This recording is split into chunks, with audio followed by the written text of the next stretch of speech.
نحمده ونصلي على رسوله الكريم بسم اللہ الرحمن الرحیم۔ سوال یہ کیا گیا ہے کہ ایک آدمی صبح جاگ نہیں سکا، نیند نہیں اس کی کھلی، تو فجر طلوع ہو گئی ہے، آیا وہ روزہ رکھے یا نہ رکھے؟ تو اس کا جواب یہ ہے کہ وہ روزہ رکھ لے کھائے پیے بغیر، اور مغرب کو سورج جب غروب ہوگا تو روزہ وہ کھول لے۔ 8 پہرا روزہ اس کو کہتے ہیں، تو یہ درست ہے، اس میں کوئی حرج نہیں۔ رسول اللہ صلی اللہ علیہ وسلم بسا اوقات اس طرح کھائے پیے بغیر روزہ رکھ لیا کرتے تھے۔ امام بخاری رحمہ اللہ نے باب قائم کیا ہے صحیح بخاری میں، باب و برکات السحور، کہ سحری کھانے میں برکت ہے۔ تو اس سے بھی اشارہ اس طرف کیا ہے کہ بہتر ہے کہ سحری وہ کھا لے، اگر سحری کھائے بغیر روزہ رکھے تو روزہ درست ہوگا، اس میں کوئی حرج والی بات نہیں ہے۔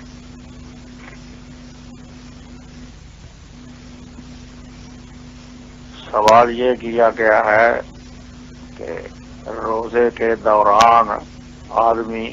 ٹیکہ لگوا سکتا ہے یا نہیں؟ اگر ٹیکہ لگوائے تو اس کا روزہ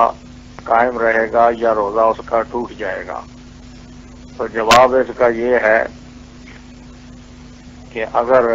بیماری اس کی ایسی ہے کہ ٹیکہ لگوائے بغیر روزہ وہ نبھا سکتا ہے، پورا کر سکتا ہے، تو پھر ٹیکہ نہ لگوائے۔ اور اگر بیماری ایسی ہے کہ ٹیکہ لگوانا ضروری ہو گیا ہے، تو پھر اللہ تعالیٰ کا فرمان ہے قرآن مجید میں، فمن کان منکم مریضا او علی سفر فعدۃ من ایام اخر، وہ روزہ چھوڑ دے، ٹیکہ لگوا لے، دوائی استعمال کر لے، تو وہ روزہ جو ہے وہ بعد میں رکھ لے، کیونکہ اللہ تعالیٰ نے فرمایا ہے جو مریض ہو تو روزہ وہ بعد میں رکھ لے، تعداد پوری، جتنے روزے مرض کی وجہ سے رہ گئے ہیں یا صبر کی وجہ سے رہ گئے ہیں وہ روزے بعد میں رکھ لے۔ تو ٹیکہ لگوانا یہ کھانے پینے کی طرح ہی ہے، جس طرح وہ کھانے پینے سے روزہ ٹوٹ جاتا ہے، اس طرح دوائی کھانے سے، ٹیکہ لگوانے سے بھی روزہ جو ہے وہ ٹوٹ جاتا ہے۔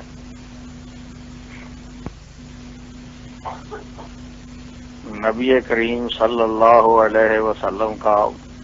تیسرا سوال یہ ہے کہ نماز عید مسجد کے اندر پڑھنا درست ہے یا درست نہیں؟ تو رسول اللہ صلی اللہ علیہ وسلم عید کی نماز باہر جا کر پڑھا کرتے تھے عیدگاہ میں۔ نبی کریم صلی اللہ علیہ وسلم سے عید کی نماز مسجد کے اندر پڑھنا یہ ثابت نہیں ہے، اس لیے سنت طریقہ یہی ہے کہ آدمی عید کی نماز باہر کھلے میدان میں جا کر پڑھے۔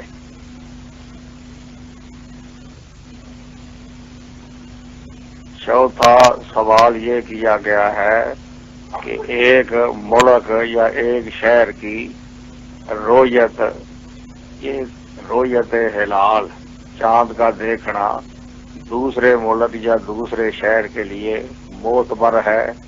یا دوسرے ملک اور شہر کی رویت ہلال چاند دیکھنا وہ الگ ہے؟ تو اس میں اصل اصول یہ ہے کہ اگر دونوں ملکوں یا دونوں شہروں کا مسئلہ ایک ہے تو پھر ایک شہر یا ملک کی رویت وہ دوسرے شہر یا ملک کے لیے وہ معتبر ہے۔ مسئلہ اگر ایک ہے، تاریخ ایک ہے چاند کی، تو ایک ملک میں چاند نظر آ جائے تو دوسرے ملک میں جس کی تاریخ بھی وہی ہے تو وہ معتبر ہوگی۔ اگر اتنا فاصلہ ہے کہ تاریخ بدل گئی ہے، مسئلہ دونوں کا الگ الگ ہے، تو پھر ہر شہر اور ہر ملک جن کا مسئلہ الگ الگ ہے اپنی اپنی رویت اور چاند دیکھنے کا الگ الگ اعتبار ہوگا، کیونکہ رسول اللہ صلی اللہ علیہ وسلم کا فرمان ہے، افطروا لرؤیتہ صوموا لرؤیتہ وافطروا لرؤیتہ، کہ چاند دیکھ کر روزہ رکھو اور چاند دیکھ کر روزہ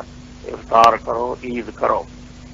تو اگر بادل ہو، گرد و غبار ہو، تو رسول اللہ صلی اللہ علیہ وسلم فرماتے ہیں کہ تعداد 30 پوری کر لو۔ تو اب اس نبی کریم صلی اللہ علیہ وسلم کے فرمان سے پتہ چل رہا ہے کہ ہر ایک کی الگ الگ رویت ہے، اگر مطلع اس کا الگ الگ ہو، کیونکہ ایک ملک میں چاند نظر آ جائے تو دوسرا ملک جس کی تاریخ چاند کی الگ ہے، مطلع الگ ہے، تو وہاں تو چاند نظر نہیں آئے گا۔ اس لیے نبی کریم صلی اللہ علیہ وسلم فرما رہے ہیں صوموا لرؤیتہ وافطروا لرؤیتہ۔ یہ پہلے دن کا چاند تقریباً 40 منٹ یا 45 منٹ رہتا ہے، اس لیے اگر ایک ملک کا دوسرے ملک سے فاصلہ، شہر کا دوسرے ملک سے فاصلہ اتنا ہے 45 منٹ یا اس سے زیادہ، تو پھر تاریخ دونوں ملکوں کی الگ الگ ہو جاتی ہے۔ اس طرح سعودی عرب ہے اور پاکستان ہے، تو ان کا مسئلہ دونوں کا الگ الگ ہے، تاریخ کا فرق ہے، اس لیے ایک ملک کی رویت وہ دوسرے ملک کی رویت کے لیے وہ معتبر نہیں، الگ الگ ہوگی۔ تو اگر مسئلہ ایک ہی ہے، جس طرح پورے پاکستان کے اندر مختلف شہر ہیں، کراچی ہے یا پشاور ہے، تو زیادہ سے زیادہ فرق وہ آدھے گھنٹے کا یا آدھے گھنٹے سے کم ہوتا ہے۔ تو مسئلہ پورے ملک کے شہروں کا ایک ہے، تو ایک شہر کے اندر اگر چاند نظر آ جائے تو دوسرے شہروں میں بھی روزہ رکھا جائے گا یا عید کی جائے گی، کیونکہ مسئلہ ایک ہے۔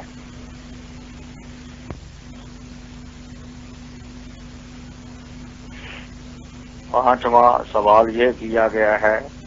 کہ نماز تراویح کی تعداد 8 رکعت ہے یا 20 رکعت ہے۔ تو اس سلسلہ میں گزارش یہ ہے کہ رسول اللہ صلی اللہ علیہ وسلم کی صحیح احادیث سے جو تعداد تراویح ثابت ہے وہ 8 رکعت ہے، وطر نکال کر اور وطر کے بعد جو 2 رکعتیں پڑھی جاتی ہیں وہ بھی نکال کر، اور افتتاحی 2 رکعتیں جو ہیں وہ بھی نکال کر، تو 8 رکعت بنتی ہے۔ اور اگر افتتاحی 2 رکعتیں بھی شامل کر لی جائیں اور 3 وطر اور بعد والی 2 رکعتیں بھی شامل کر لی جائیں تو یہ زیادہ سے زیادہ 15 رکعتیں بنتی ہیں۔ تو اصل مسئلہ نماز تراویح اور نماز تہجد دونوں ایک نماز ہے، جتنی رکعات وہ نماز تہجد کی ہیں اتنی رکعتیں ہی نماز تراویح کی ہیں، دونوں نمازیں الگ الگ نہیں ہیں۔ مولانا سید محمد انور شاہ صاحب کشمیری رحمت اللہ علیہ دیوبند کے اندر حدیث کے استاد سے پائے کے محدث تھے، ان کی کتاب ہے تقریر ترمذی العرف الشدی، اس میں وہ لکھتے ہیں لا مناصا من تسلیم ان تراویحہ علیہ السلام کانت 8 رکعات۔ یہ بات تسلیم کیے بغیر چارہ ہی نہیں کہ رسول اللہ صلی اللہ علیہ وسلم کی نماز تراویح 8 رکعات تھیں۔ وَلَمْ يَثْبُتْ فِي رِوَایَاتٍ مِّنَ الرِّوَایَاتِ أَنَّهُ عَلَيْهِ السَّلَامُ صَلَّى التَّهَجُّدَ وَالتَّرَاوِیحَ عَلَىٰ عِدَةٍ فِي رمضان۔ کسی ایک روایت میں بھی یہ بات ثابت نہیں ہو سکی کہ رسول اللہ صلی اللہ علیہ وسلم نے رمضان المبارک میں تراویح الگ اور تہجد الگ پڑھی ہو۔ ام المومنین عائشہ صدیقہ رضی اللہ تعالی عنہا سے سوال کیا، ابو سلمہ بن عبد الرحمن نے، صحیح بخاری کے اندر ہے، کیف کانت صلاۃ رسول اللہ صلی اللہ علیہ وسلم، رسول اللہ صلی اللہ علیہ وسلم کی نماز کیسی تھی فی رمضان، رمضان کے اندر۔ اب فی رمضان کے لفظ بتا رہے ہیں کہ ابو سلمہ بن عبد الرحمن نے ام المومنین عائشہ صدیقہ رضی اللہ تعالی عنہا سے سوال کیا ہے، تو رمضان کی نماز کے متعلق سوال کیا ہے جس کو ہم نماز تراویح کہتے ہیں۔ تو ام المومنین عائشہ صدیقہ رضی اللہ تعالی عنہا نے جواب ارشاد فرمایا، ما کان یزید فی رمضان ولا فی غیرہ علی 11 رکعہ، رسول اللہ صلی اللہ علیہ وسلم رمضان اور غیر رمضان میں 11 رکعتوں سے زیادہ نماز نہیں پڑھتے تھے۔ تو ام المومنین عائشہ صدیقہ رضی اللہ تعالی عنہا نے رمضان کی نماز بھی بتا دی کہ 11 رکعت سے زائد نہیں تھی، اور رمضان کے علاوہ دوسرے 11 مہینوں کی رات کی نماز بھی بتا دی کہ وہ بھی 11 رکعتوں سے زیادہ نہیں تھی۔ یہ ام المومنین عائشہ صدیقہ رضی اللہ تعالی عنہا جو فرما رہی ہیں کہ 11 رکعتوں سے زیادہ نماز آپ نہیں پڑھتے تھے، تو یہ افتتاحی 2 رکعتیں نکال کر اور 3 وطروں کے بعد جو 2 رکعتیں ہیں وہ نکال کر فرما رہی ہیں، 11 سے زیادہ نہیں پڑھتے تھے۔ دلیل اس کی یہ ہے کہ آگے تفصیل انہوں نے ذکر کی ہے، یصلی اربعا فلا تسأل عن حسنہن وطولہن ثم یصلی اربعا فلا تسأل عن حسنہن وطولہن ثم یوتر بالصلاۃ، کہ نبی کریم صلی اللہ علیہ وسلم 4 رکعتیں پڑھتے تو ان کی اچھائی اور ان کی لمبائی کے متعلق سوال نہ کر کہ بہت اچھی نماز پڑھتے تھے اور لمبی نماز پڑھتے تھے، پھر 4 رکعتیں پڑھتے تو ان کی اچھائی اور لمبائی کے متعلق کچھ نہ پوچھئے، پھر نبی کریم صلی اللہ علیہ وسلم 3 رکعت وطر پڑھتے، تو 4 اور 4 8 اور 3 رکعت یہ 11 رکعتیں بن گئی۔ اس سے زیادہ نبی کریم صلی اللہ علیہ وسلم نماز نہیں پڑھتے تھے، نہ رمضان میں نہ غیر رمضان میں۔ آگے ام المومنین عائشہ صدیقہ رضی اللہ تعالی عنہا فرماتی ہیں، حل تنام قبل ان توتر، اے اللہ کے پیغمبر صلی اللہ علیہ وسلم وطر پڑھنے سے آپ سو جاتے ہیں؟ کیونکہ رسول اللہ صلی اللہ علیہ وسلم بسا اوقات وطر پڑھنے سے پہلے وہ لیٹ جایا کرتے تھے، تو پوچھ لیا کہ آپ سو بھی جاتے ہیں؟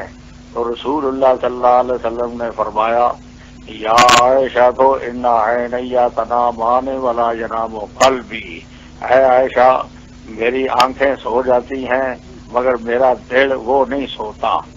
تو مقصد یہ تھا کہ اگر وضو دوران نیند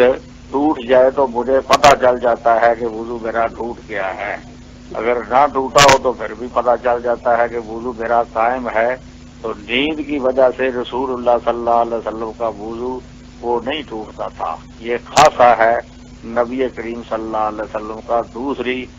دوسرے لوگوں کا یہ حکم نہیں ہے، وہ سو جائیں اور بالخصوص لیٹ کر سو جائیں تو وضو ان کا ٹوٹ جاتا ہے،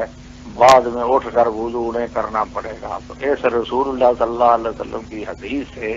یہ بات ثابت ہوئی کہ رسول اللہ صلی اللہ علیہ وسلم کی نماز تراویح اور نماز تہجد دونوں وہ 11 رکعت سے زائد نہیں تھی، وہ افتتاحی 2 رکعتیں نکال کر اور وطروں کے بعد والی 2 رکعتیں نکال کر، اگر وہ بھی شامل کر لی جائیں تو زیادہ سے زیادہ یہ 15 رکعات بنتی ہیں۔ تو صحیح تعداد رکعات رسول اللہ صلی اللہ علیہ وسلم کی نماز تراویح کے متعلق وہ اتنی ہیں۔ کچھ لوگوں کا خیال ہے کہ نبی کریم صلی اللہ علیہ وسلم رمضان میں تہجد الگ پڑھتے تھے اور تراویح الگ پڑھتے تھے، تراویح وہ 20 رکعتیں بناتے ہیں، تو اگر الگ الگ پڑھیں تو 20 رکعت وہ نماز تراویح ہو گئی اور 11 رکعتیں یہ نماز تہجد ہو گئی، 20 کے اندر 11 جمع کی جائیں تو یہ کل 31 رکعات بنے گی۔ تو پھر ام المومنین عائشہ صدیقہ رضی اللہ تعالی عنہا کا فرمانا کہ 11 رکعت سے زیادہ نہیں پڑھتے تھے، یہ بات بنتی نہیں ہے۔ اس لیے جن کا یہ نظریہ ہے کہ تہجد الگ اور تراویح الگ پڑھتے تھے رمضان میں، ام المومنین عائشہ صدیقہ رضی اللہ تعالی عنہا کی یہ نص صحیح حدیث ان کے نظریے کا بھی رد ہے۔ اس لیے مولانا انور شاہ صاحب کشمیری اور دیگر محققین حنفی وہ فرمایا کرتے تھے کہ نماز تہجد اور نماز تراویح حقیقت میں یہ دونوں نمازیں ایک ہیں، الگ الگ نمازیں نہیں ہیں، صرف ہے کہ رمضان میں اس کا نام ہم تراویح رکھ لیتے ہیں اور آگے پیچھے اس کو تہجد کہتے ہیں، تو یہ ایک وصفی فرق ہے، حقیقت میں نمازیں دونوں ایک ہیں۔ 20 رکعت کے اس بات کے لیے ایک روایت پیش کی جاتی ہے عبداللہ بن عباس رضی اللہ تعالی عنہ کی، بہقی اور مصنف ابن ابی شیبہ وغیرہ میں وہ آتی ہے کہ رسول اللہ صلی اللہ علیہ وسلم رمضان میں 20 رکعت نماز پڑھتے تھے، بغیر جماعت کے اور وطر پڑھتے تھے، مگر یہ روایت کمزور ہے۔ امام بہقی نے یہ روایت سنن کبریٰ بہقی میں درج کرنے کے بعد فرمایا ہے تفرد بہ ابو شیبہ ابراہیم بن عثمان وہو ضعیف۔ اس روایت کو بیان کرنے میں ابو شیبہ ابراہیم بن عثمان متفرد ہے، اکیلا بیان کرتا ہے اور کوئی راوی اس کو بیان نہیں کرتا اور وہ ضعیف ہے۔ عمدۃ القاری شرح بخاری میں لکھا ہوا ہے کذبہ شعبہ، تو شعبہ بن حجاج رحمت اللہ علیہ وہ اس ابو شیبہ کو کذاب کہتے تھے کہ یہ راوی جھوٹا راوی ہے۔ مولانا انور شاہ صاحب کشمیری حنفی دیوبندی رحمت اللہ علیہ نے العرف الشذیع میں لکھا ہے متفق علی ذوق کہ ابو شیبہ کے ذوق پر تمام اہل علم اور محدثین کا اتفاق ہے کہ بال اتفاق یہ راوی ضعیف ہے، اس لیے 20 رکعت نماز تراویح کی کوئی صحیح روایت موجود نہیں ہے۔ مولانا محمد سرور صاحب گجراتی نے جس کا نام ہے 20 رکعت نماز تراویح کا شرعی ثبوت، تو اس بندہ فقیر اللہ الغنی نور پوری نے اس رسالے کا جواب لکھا ہے، تعداد تراویح کے نام سے وہ کتاب چھپ گئی ہے۔ انشاءاللہ العزیز وہ آپ نے جو خط بھیجا ہے کامران صاحب نے مجھے آج ہی وہ مجھے ملا ہے، تو اس کے جواب میں وہ مکتوب بھی انشاءاللہ العزیز میں لکھوں گا اور کتابیں بھی کچھ ارسال کروں گا، تو اس کے اندر وہ تعداد تراویح والا رسالہ بھی انشاءاللہ آپ لوگوں کو بھیج دیا جائے گا۔ چھٹا سوال یہ کیا گیا ہے کہ ایک مسجد ہے جس کے اندر نماز تراویح 20 رکعات پڑھائی جاتی ہے، تو وہاں کوئی شخص 8 رکعات تراویح نبی کریم صلی اللہ علیہ وسلم کی سنت کے مطابق پڑھنا چاہے تو آیا وہ پڑھ کر آ سکتا ہے گھر، یا کہ امام کی ابتدا کی وجہ سے پوری اس کو 20 رکعات نماز تراویح ادا کرنی پڑے گی؟ تو اس سلسلے میں جواب یہ ہے کہ اگر وہ امام صاحب وہ مسلم ہیں، مومن ہیں، کافر اور مشرک نہیں، تو پھر ان کے پیچھے نماز آدمی پڑھ سکتا ہے، اس میں کوئی حرج والی بات نہیں ہے، خواہ وہ دیوبندی ہو خواہ بریلوی ہو۔ تو اگر نماز پڑھانے والا وہ مسلم نہیں، مومن نہیں، کافر ہے، مشرک ہے، تو اس کے پیچھے نماز پڑھنا تو ویسے ہی درست نہیں، نماز تراویح ہو یا نماز تراویح کے علاوہ کوئی اور ہو، وہ امام کا اپنے آپ کو اہل حدیث ہی کہلوا رہا ہو، اس کے پیچھے نماز نہیں پڑھ سکتا۔ تو اگر امام مسلم ہے، مومن ہے، کافر یا مشرک نہیں ہے، تو اس کے پیچھے نماز پڑھ سکتا ہے اور سنت کے مطابق 8 رکعت تراویح اور 3 وتر پڑھ کر وہ واپس آ سکتا ہے۔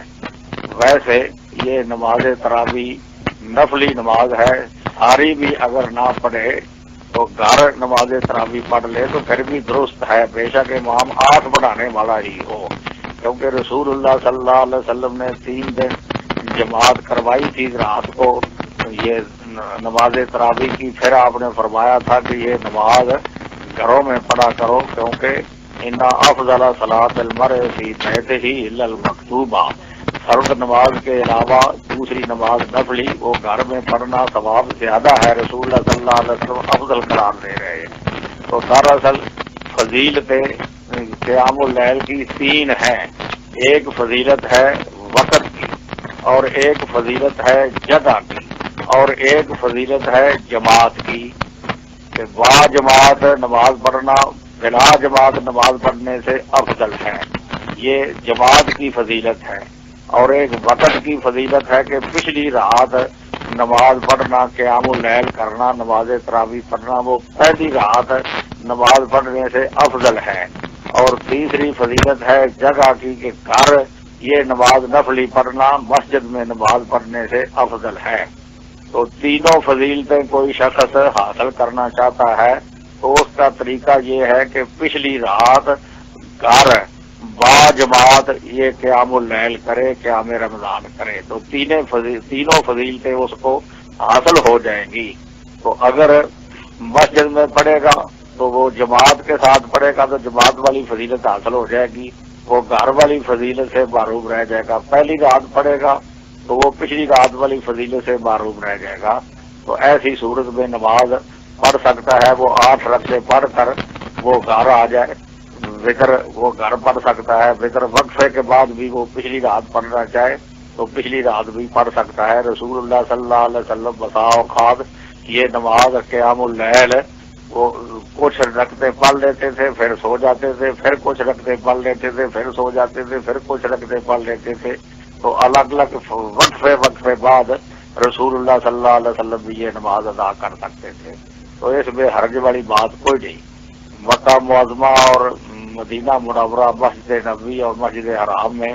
وہ تراویح 20 رکعات بناتے ہیں اور بہت سارے لوگ وہ 8 رکعتیں پڑھ کر وہ چلے جاتے ہیں۔ نفلی نماز ہے، کوئی اس میں حرج والی بات نہیں ہے۔ 7واں سوال یہ کیا گیا ہے کہ ایک آدمی شوگر کا مریض ہے تو آیا وہ روزہ رکھے یا نہ رکھے؟ تو یہ شوگر کی جو بیماری ہے یہ مختلف قسم کی ہے۔ بعض لوگ شوگر کے جو مریض ہیں وہ روزہ رکھ نہیں سکتے اس بیماری کی وجہ سے، بار بار ان کو پیاس لگتی ہے، کچھ چیز پینا پڑتی ہے یا کچھ کھانا پڑتا ہے، روزہ وہ رکھ نہیں سکتے۔ اگر اس قسم کا کوئی مریض ہے شوگر کی وجہ سے روزہ نہیں رکھ سکتا تو اللہ تعالیٰ کا فرمان ہے فمن کان منکم مریضا او علی سفر فعدۃ من ایام اخر، روزے مرض کی وجہ سے وہ روزہ چھوڑ دے تو بعد میں جب بیماری شوگر والی ختم ہو جائے گی، تندرست ہو جائے گا تو اس وقت وہ روزے رکھ لے جتنے شوگر کی وجہ سے رہ گئے ہیں۔ تو اگر وہ روزہ بآسانی بخوبی وہ پورا کر سکتا ہے تو پھر وہ روزہ رکھ لے، پھر وہ روزہ نہ چھوڑے، کیونکہ تھوڑا بہت بیمار تو ہر انسان ہی ہے، 100% تندرست وہ تو شاذ و نادر کوئی ہوگا، اس لیے وہ معمولی سی مرض ہے جس کے ساتھ وہ روزہ رکھ سکتا ہے تو روزہ وہ رکھے۔ اپنا میرا یہ حال ہے کہ شوگر کا مریض ہوں تو اللہ تعالیٰ کے فضل و کرم سے روزہ میں رکھتا ہوں، روزہ مجھے کچھ نہیں کہتا، نفلی روزہ بھی رکھ لیتا ہوں اور فرض روزہ بھی رکھ لیتا ہوں۔ تو شوگر کے مریض بھی مختلف ہیں، یہ مریض خود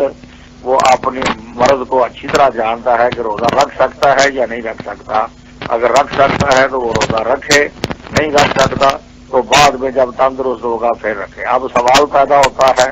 کہ مرض اس کی لمبی ہے، دائمی ہے، وہ بعد میں تندرست ہوتا ہی نہیں، پھر وہ فوت ہو جاتا ہے تو پھر کیا کریں؟ اب وہ دوسرے دن تو آئے نہیں اس کے لیے، تو اس کا حل یہ ہے کہ نبی کریم صلی اللہ علیہ وسلم کا فرمان ہے، صحیح بخاری میں ہے، من مات وعلیہ صیام صام عنہ ولی ہو، جو فوت ہو جائے تو اس کے ذمہ روزے ہیں تو اس کے ولی اور وارث اس کی طرف سے روزے رکھے۔ اور یہ موت تو ضروری نہیں کہ دائم المرض جو ہے اس کو یعنی ہے، جس کی مرض عارضی ہو، بسا اوقات انسان پہلی دفعہ ہی بیمار ہوتا ہے ایک دفعہ ہی اور اسی بیماری کو وہ چل بستا ہے، تو اب یہ موت کا تو علاج ہے کوئی نہیں، تو وہ دائم المرض ہو یا غیر دائم المرض ہو، عارض المرض ہو، فوت ہو جائے تو جتنے روزے مرض کی وجہ سے رہ گئے ہیں وہ نہیں رکھ سکا، وہ اس کے وارث بعد میں رکھ لے۔ مسافر کا بھی یہی حکم ہے۔ اب مسافر آدمی ہے کسی سفر میں وہ فوت ہو جاتا ہے، دائم السفر ہو خواہ وہ دائم السفر نہ ہو، فوت ہو گیا ہے، سفر کی وجہ سے روزے اس نے چھوڑے ہیں، بعد میں رکھنے کا موقع نہیں ملا، رکھ نہیں سکا، فوت ہو گیا ہے، تو جو اس کے ولی اور وارث ہیں وہ رکھیں گے، کیونکہ رسول اللہ صلی اللہ علیہ وسلم کا فرمان ہے من مات وعلیہ صیام صام عنہ ولی ہو، جو فوت ہو جائے اور اس کے ذمہ روزہ ہو تو اس کے ولی اور وارث وہ اس کی طرف سے روزہ رکھیں، صحیح بخاری کی حدیث ہے۔ جواب تو مکمل ہو گیا ہے نا 7ویں سوال کا۔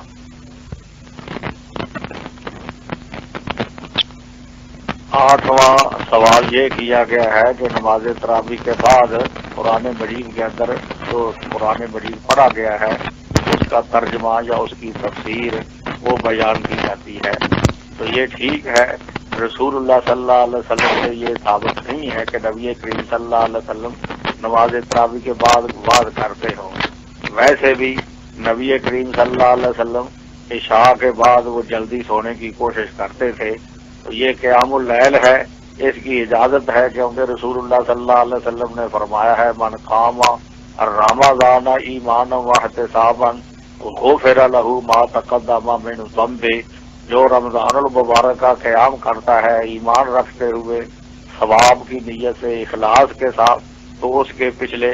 گناہ معاف کر دیے جاتے ہیں۔ ابو ذر غفاری رضی اللہ تعالی عنہ فرماتے ہیں رسول اللہ صلی اللہ علیہ وسلم نے ہمیں رمضان میں قیام کروایا، رات کا کافی حصہ گزر گیا تو ہم نے عرض کی اے اللہ کے پیغمبر صلی اللہ علیہ وسلم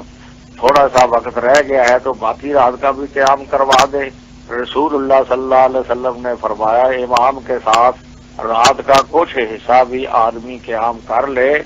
تو اس کے اعمال نامے میں ساری رات کے قیام کا اجر اور ثواب لکھا جاتا ہے، پوری رات کے قیام کا ثواب اس کو ملتا ہے۔ تو قیام رات کا کرنا رمضان المبارک میں یا دوسری راتوں میں قیام اللیل، یہ تو ثابت ہے رسول اللہ صلی اللہ علیہ وسلم سے کار ثواب ہے۔ باقی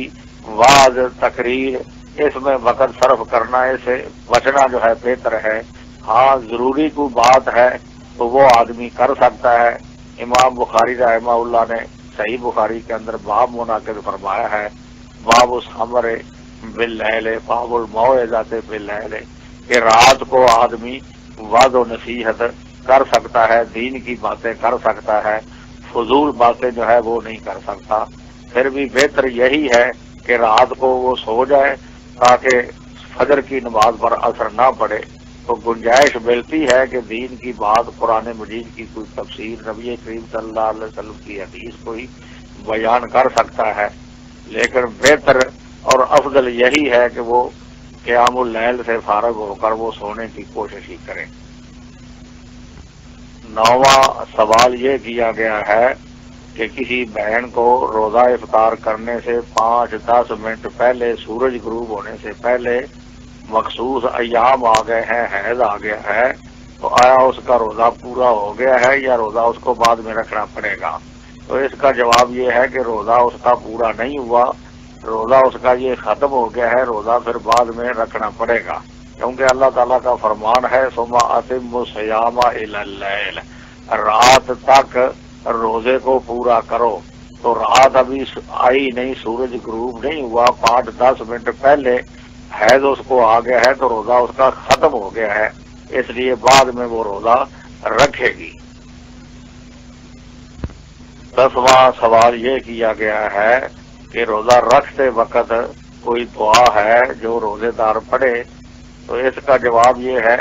کہ روزہ رکھنے کی نیت ہے، کیونکہ رسول اللہ صلی اللہ علیہ وسلم کا عام فرمان ہے انما الاعمال بالنیات، اعمال نیتوں کے ساتھ ہیں، نیت اخلاص ہے تو عمل ہے، نیت اخلاص نہیں تو عمل نہیں۔ رسول اللہ صلی اللہ علیہ وسلم مزید فرماتے ہیں وَإِنَّمَا لِكُلِّ امْرِئٍ مَّا نَوَىٰ، ہر انسان کو وہی چیز ملتی ہے جس کی اس نے نیت کی۔ تو نیت وہ ضروری ہے، نماز کے لیے بھی، روزے کے لیے بھی، زکوٰۃ کے لیے بھی، حج کے لیے بھی، وضو کے لیے بھی۔ امام بخاری رحمہ اللہ فرماتے ہیں داخل فی، اس نبی کریم صلی اللہ علیہ وسلم کے فرمان میں وضو بھی داخل ہو گیا، نماز، روزہ اور تمام اعمال جو ہیں وہ داخل ہو گئے، کیونکہ آپ فرماتے ہیں انما الاعمال بالنیات۔ اور قرآن مجید میں بھی اللہ تعالیٰ کا حکم ہے فاعبد اللہ مخلص اللہ الدین، اللہ تعالیٰ کی عبادت کرو، اخلاص کے ساتھ عبادت کرو، مخلص ہو کر عبادت کرو۔ اللہ تعالیٰ نے یہ بھی فرمایا ہے وما امروا الا لیعبدوا اللہ مخلصین لہ الدین۔ تو نیت روزے کے لیے یہ ضروری ہے، نیت اگر نہیں ہوگی، اخلاص نہیں ہوگا تو روزہ نہیں ہوگا۔ نیت شرعی یہ ہے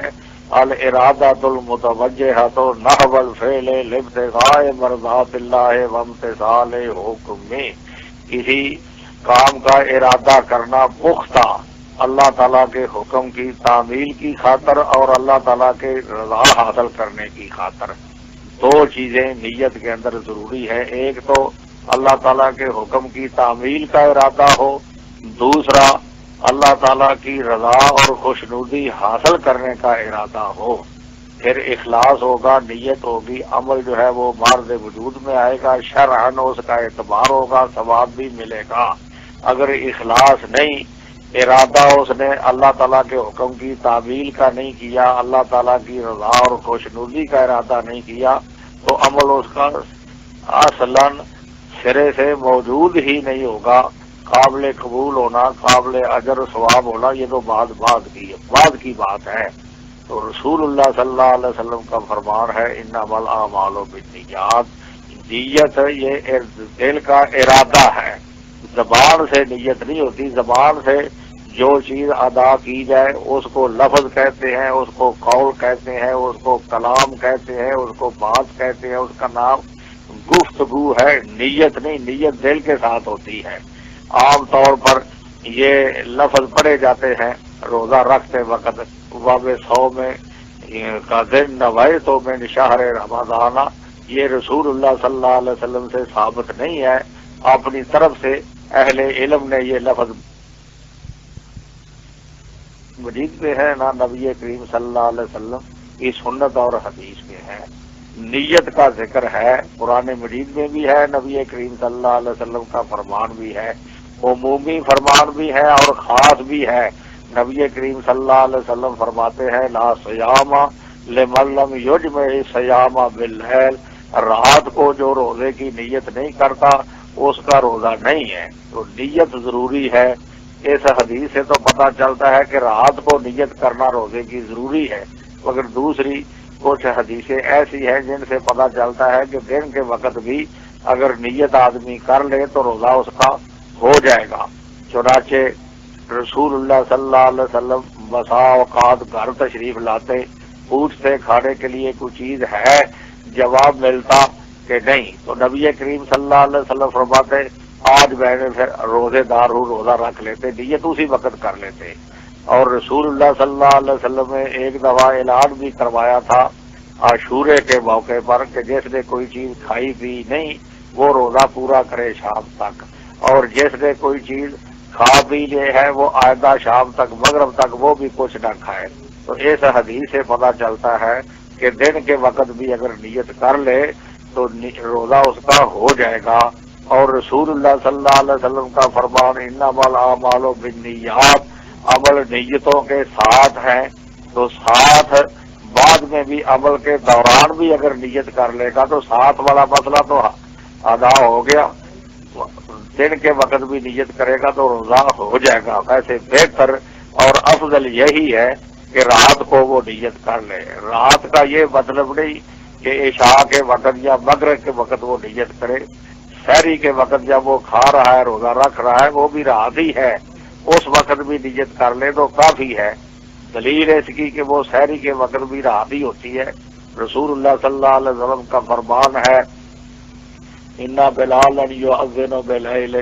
بلال رضی اللہ تعالیٰ عنہ رات کو اذان کہتے ہیں، فکلوا واشربوا، تو کھا پی سکتے ہو، حتی ینادی ابن ام مکتوم، حتیٰ کہ ابن ام مکتوم رضی اللہ تعالیٰ عنہ اذان کہیں، وکان رجلا اعمی لا ینادی حتی یقال له اصبحت اصبحت،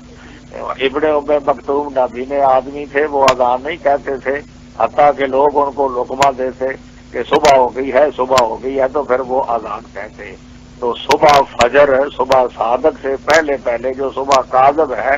وہ رات کا حصہ ہی ہے، اس وقت بھی نیت کر لے تو روزہ اس کا ہو جائے گا۔ تو نیت یہ دل کا فعل ہے، یہ دل کا ارادے کا نام ہے، زبان سے لفظ ادا کرنا یہ نیت نہیں ہے۔ تو زبان کے ساتھ نیت کے جو الفاظ ادا کیے جاتے ہیں یہ رسول اللہ صلی اللہ علیہ وسلم سے ثابت نہیں ہے۔ 11واں سوال یہ کیا گیا ہے کہ اگر بارش ہو، باہر آدمی نماز نہیں پڑھ سکتا تو پھر عید کی نماز مسجد میں پڑھ سکتا ہے یا نہیں پڑھ سکتا؟ تو اس سلسلے میں گزارش ہے کہ رسول اللہ صلی اللہ علیہ وسلم بارش کے موقع پر یہ اعلان کروایا کرتے تھے مؤذن سے، الا صلو فی الرحال، کہ گھروں میں نمازیں ادا کر لو۔ تو جو نماز فرض ہے ہمیشہ مسجد میں ادا کی جاتی ہے، جس کے لیے مسجد میں آنا ضروری بھی ہے، وہ بھی بارش کی وجہ سے آدمی گھروں میں پڑھ سکتا ہے۔ تو یہ نماز عید کی باہر اگر نہیں جا سکتا تو گھروں میں وہ نماز ادا کی جا سکتی ہے۔ رسول اللہ صلی اللہ علیہ وسلم کے فرمان کے مطابق جتنے گھر ہیں اپنے اپنے گھروں میں وہ نماز پڑھ لیں، ادا کر لیں۔ ہر گھر میں کچھ افراد تو ہوتے ہی ہیں، وہ جماعت بھی کروا لیں، کوئی حرج والی بات نہیں۔ رسول اللہ صلی اللہ علیہ وسلم فرما رہے الا صلو فی الرحال۔ باقی بارش کے موقع پہ ایک روایت بھی آتی ہے کہ رسول اللہ صلی اللہ علیہ وسلم مسجد میں نماز پڑھ لیا کرتے تھے، نماز عید، لیکن وہ ثابت نہیں ہے۔ ہاں ویسے اگر آدمی کو یہ سوچے کہ اچھا مسجد جگہ وسیع ہے تو وہاں لوگ جمع ہو سکتے ہیں، تو بارش کی وجہ سے نماز وہاں پڑھ لے تو نماز ان کی ہو جائے گی، کیونکہ عذر موجود ہے۔ اور رسول اللہ صلی اللہ علیہ وسلم کا فرمان ہے الا صلو فی الرحال، کہ بارش کی وجہ سے گھروں میں نماز پڑھ سکتے ہیں۔ ہم عیدگاہ میں نہیں جا سکتے تو مسجد میں تو آ ہی سکتے ہیں۔ نبی کریم صلی اللہ علیہ وسلم بھی وفا اوقات بارش کی وجہ سے گھر میں نماز نہیں پڑھتے تھے، مسجد میں چلے جاتے تھے، اور صحابہ بھی کئی آ جاتے تھے۔ وہ حدیث ہی ہے، نبی کریم صلی اللہ علیہ وسلم نے فجر کی نماز پڑھائی تو آپ کا ماتھا اور آپ کے ناک پر وہ کیچڑ لگا ہوا تھا، رات کو بارش ہوئی تھی، تو بارش میں بھی مسجد کے اندر نماز پڑھ سکتا ہے۔ تو عذر کی وجہ سے نماز گھروں میں پڑھی جا سکتی ہے تو مسجد میں بھی پڑھی جا سکتی ہے، اس میں حرج والی بات کوئی نہیں۔ یا اور کوئی عمارت ہو، جگہ ہو بہت وسیع چھتی ہوئی تو اس میں نماز پڑھ لے مسجد کی بجائے، اس طرح بھی درست ہے۔ جس طرح یہ ہمارے ہاں مدرسہ ہے جامعہ محمدیہ، تو جب بارش ہوتی ہے تو پھر اس وقت وہ برآمدے ہے جامعہ محمدیہ کی عمارت ہے تو وہاں نماز آدمی پڑھ لیتے ہیں، آگے پیچھے بارش نہ ہو تو کھلے میدان میں نماز پڑھتے ہیں۔ تو ایسی کوئی عمارت ہو مسجد کے علاوہ تو وہاں نماز پڑھ لے، عید کی جمع ہو کر سارے پڑھ لے عذر کی وجہ سے، تو الا صلو فی الرحال والی صورت بھی بن جائے گی، اس پر بھی عمل ہو جائے گا۔ بہتر صورت یہ ہے۔ تو ویسے عذر کی بنا پر مسجد میں بھی نماز وہ پڑھ لے، بارش ہے باہر نہیں جا سکتا تو نماز ہو جائے گی، درست ہے۔ 12واں سوال یہ کیا گیا ہے کہ اعتکاف صرف مساجد ثلاثہ، مسجد حرام، مسجد نبوی اور مسجد اقصی کے ساتھ مخصوص ہے یا دوسری مساجد میں بھی اعتکاف ہو سکتا ہے؟ تو اس سلسلہ میں گزارش ہے کہ امام بخاری رحمہ اللہ نے باب قائم کیا ہے، باب الاعتکاف فی المساجد کلھا، کہ جتنی مسجدیں ہیں سب میں اعتکاف ہو سکتا ہے۔ دلیل یہ پیش کی ہے وانتم عاکفون فی المساجد، کہ تم مسجدوں میں اعتکاف کرنے والے ہو۔ تو اللہ تعالیٰ نے لفظ مساجد کا بولا ہے، کسی مسجد کی تخصیص نہیں کی۔ باقی قرآن مجید کی دوسری آیت یا نبی کریم صلی اللہ علیہ وسلم کی حدیث صحیح کے ساتھ قرآن مجید کی تخصیص ہو سکتی ہے، اس میں کوئی شک شبہ نہیں، لیکن اس مقام پر تخصیص والی کوئی روایت یا تخصیص والی کوئی دوسری آیت وہ موجود نہیں ہے۔ ایک مسند احمد کی حدیث پیش کی جاتی ہے، لا اعتکاف الا فی ثلاثۃ مساجد۔ بعض اہل علم نے رسالہ بھی اس موضوع پر لکھا ہے، نعمت الاثاثہ فی الاعتکاف فی المساجد ثلاثہ۔ تو روایت وہ پیش کی ہے مسند امام احمد والی، مگر وہ روایت پائے ثبوت تک نہیں پہنچتی۔ ہمارے دوست ہیں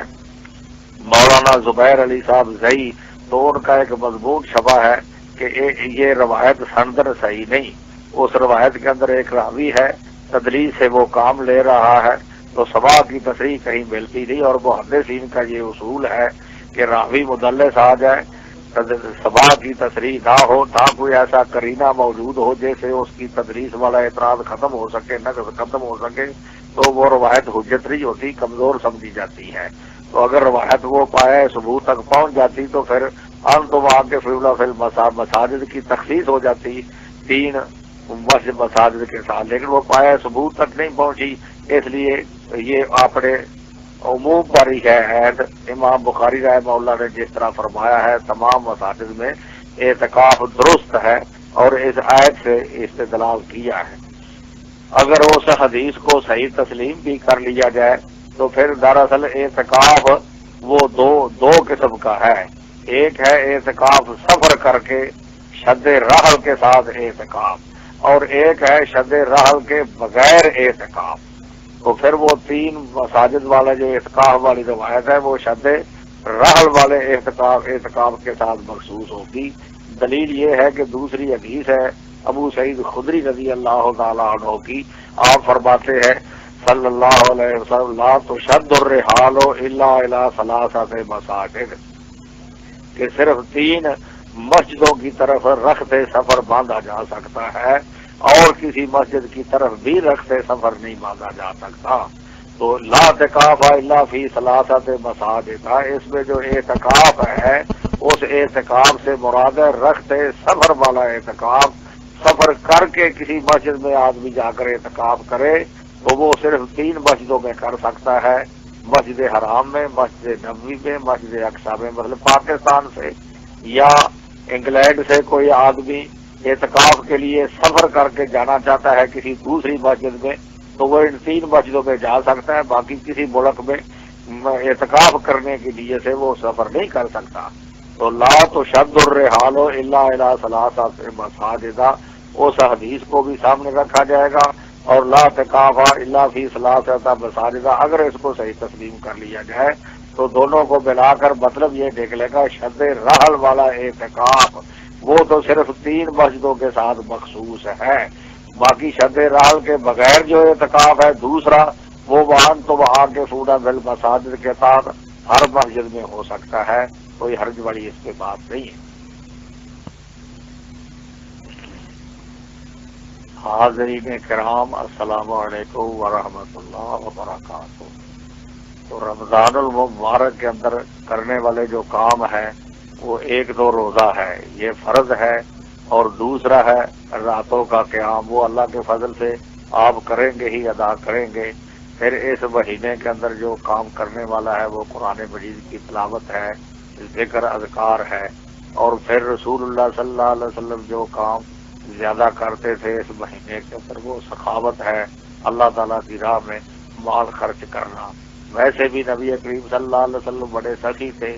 کانا اجود الناس تمام لوگوں سے زیادہ سخی تھے، اور بالخصوص رمضان المبارک میں تو سخاوت نبی کریم صلی اللہ علیہ وسلم بہت زیادہ کرتے تھے۔ اس لیے اس مہینے کی جتنی برکات ہیں تمام سے فائدہ اٹھانے کی کوشش کرنی چاہیے آدمی کو۔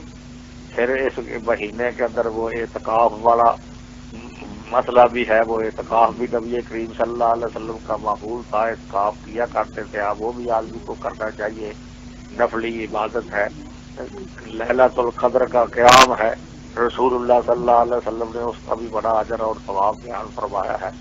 من قام لیلۃ القدر ایمانا واحتسابا غفر له ما تقدم من ذنبه، اور لیلۃ القدر کے ادراک اور پا لینے کا اتنا اہتمام کرتے تھے رسول اللہ صلی اللہ علیہ وسلم کہ آپ کو علم نہیں تھا تو پہلے دھاکے میں بھی اعتکاف کیا، پھر دوسرے دھاکے کا بھی اعتکاف کیا، پھر پتہ چلا کہ تیسرے دھاکے میں ہے تو تیسرے دھاکے کا بھی اعتکاف کیا نبی کریم صلی اللہ علیہ وسلم کے لیلۃ القدر ہمیں مل جائے۔